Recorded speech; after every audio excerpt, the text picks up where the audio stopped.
Welcome to the Cashflow summary screen, perhaps the most important screen in the entire speed equity software program.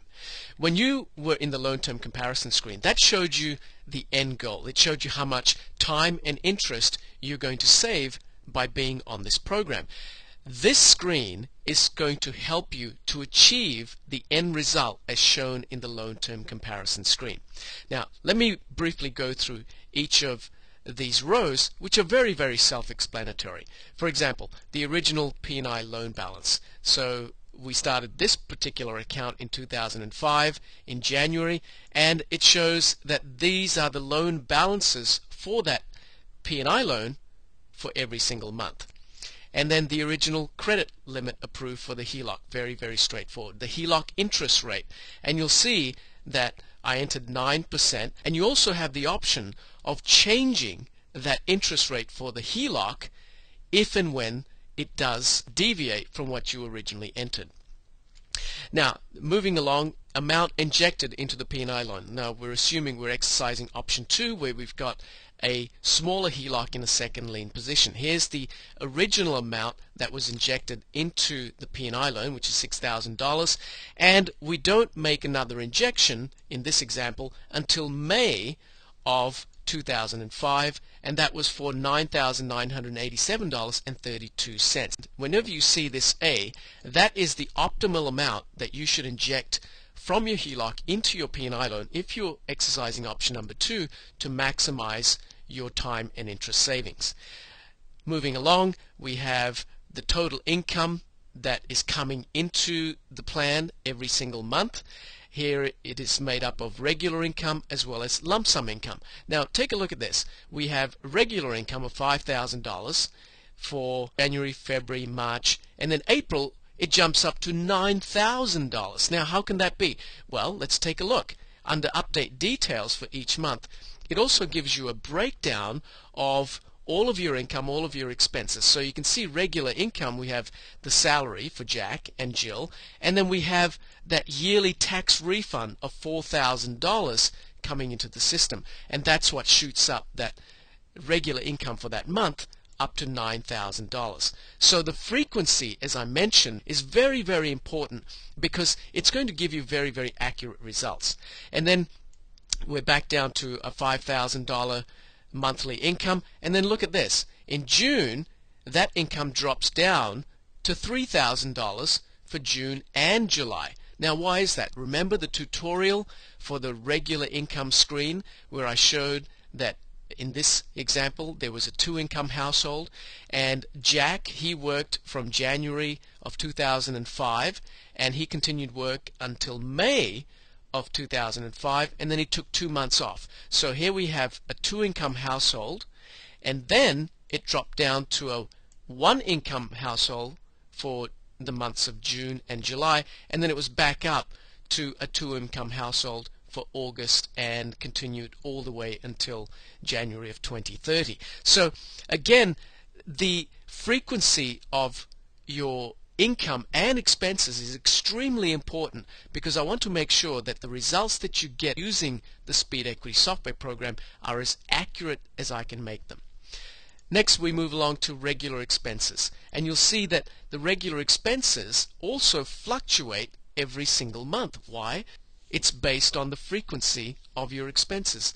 Not every single expense you will incur on a monthly basis. Some come in weekly, some coming every 2 weeks, monthly, quarterly, half-yearly, and some come in on a yearly basis. So your regular expenses are going to fluctuate from month to month. Any lump sum expenses that you plan to incur for a particular month. Now, current debt expenses, and this is where your Visa cards, your car loans, your personal loans that you didn't consolidate with your HELOC, the payments for those are going to be shown up in this particular column.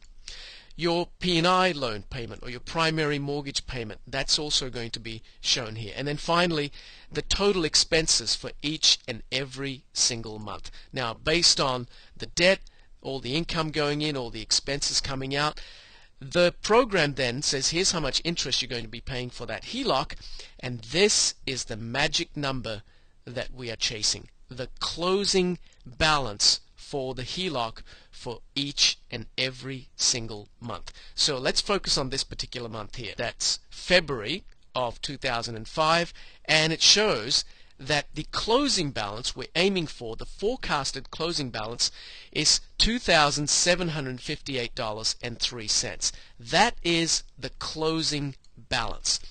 Your job, if you want to achieve the outcome as shown in the loan term comparison screen, is to look at your forecasted closing balance, and then when you get your loan statement from your lender, your job is to log back into the software program once a month, and this is only going to take you about 5 to 10 minutes, is to look at the forecasted closing balance. In this case it's $2,758.03 for the month of February, and compare that with the actual closing balance as shown in your loan statement. And if there's a discrepancy, your job then is to update the information in this Speed Equity software program. And let me show you how to do that.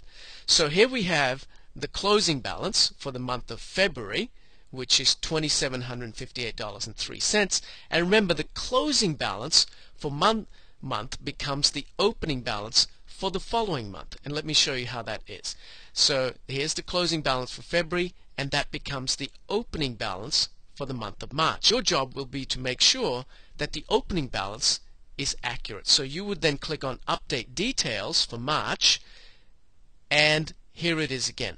This is your forecasted opening balance for the month of March, and it's based on the closing balance for the month of February. This is the forecasted, and all you do is you enter your actual closing balance as shown in your loan statement, and then click here to update and save. And what you will see in this table here, and this is the original loan term comparisons table, you'll see that it's going to affect the outcome. So if you happen to be ahead in that you've actually paid down your HELOC a little bit more than what was forecasted, you're going to see a little bit more time and interest saved. If you happen to be behind, you didn't anticipate a particular expense and you overspent for that month, it's going to show an increase in the amount of time saved. And your job then is to get yourself back on track, to say, hey, look, I was going to pay off my mortgage in 14 years and 8 months. Now I'm forecasted to pay this off in 14 years and 10 months.